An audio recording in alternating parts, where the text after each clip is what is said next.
Right folks, after a few days away from the workshop project with work, now back to the fun stuff.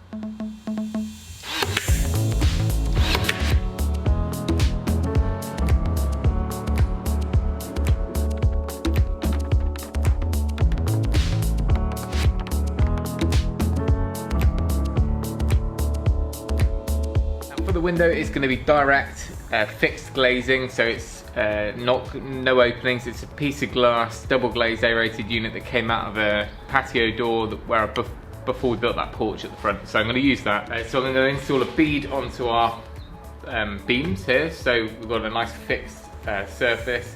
Then it will be bonded onto that with glazing tape, and then we'll have the external finish, and it'll all be held in place. That means it's independent from the frame, gives it a little bit of movement.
I really want to finish off this end bit of cladding before I get distracted with the internals. So same as the side and the front battens, which are glued and screwed, and they've also got a big tech screw into the beam.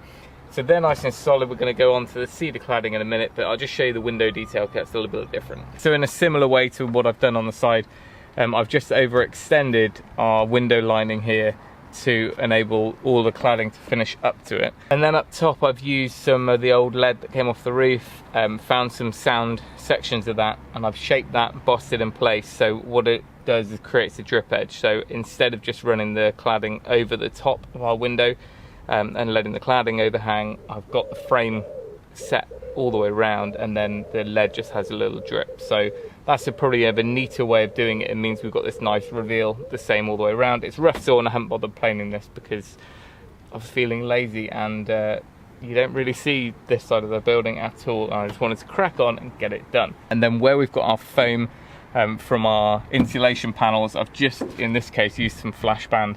So that's just kind of spanning over, seals over. It's kind of all belts and braces as usual. This is all pretty protected around here, so pretty much good to go on the cladding.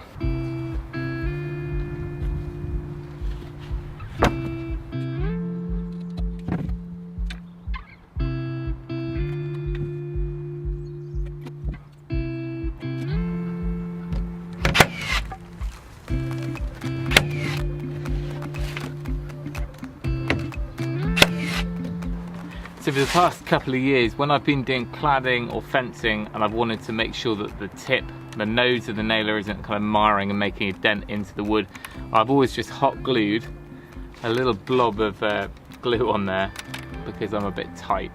I couldn't be bothered to hunt down the actual plastic tip, and I think at one point I couldn't find them in the UK. But eventually, he says, managed to find this, which was I think only £4 or £5 plus £4 or £5 postage. But anyway, I guess the only downside of this one is you really can't see where you're nailing, whereas when I got the glue on there, it kind of showed exactly where the claw was. But anyway, should be close enough. There's a line there actually to show us the middle.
It is always the last nail.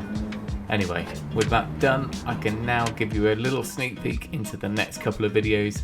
I've been working on the floor this week. I wasn't happy with the finished concrete, so I've done a load of grinding and finishing and actually put a self-leveling compound down ready for our epoxy floor, so that will be happening. And I've also been over all the beams, done all the prep work on those and made up a bit of a homebrew finish. So plenty to come over the next few days and weeks. I hope you enjoyed this one. It gave you a bit of an insight into what it was needed to finish the outside. But that's it. Thank you for watching. Remember, if you can, do it yourself, and we'll see you next time.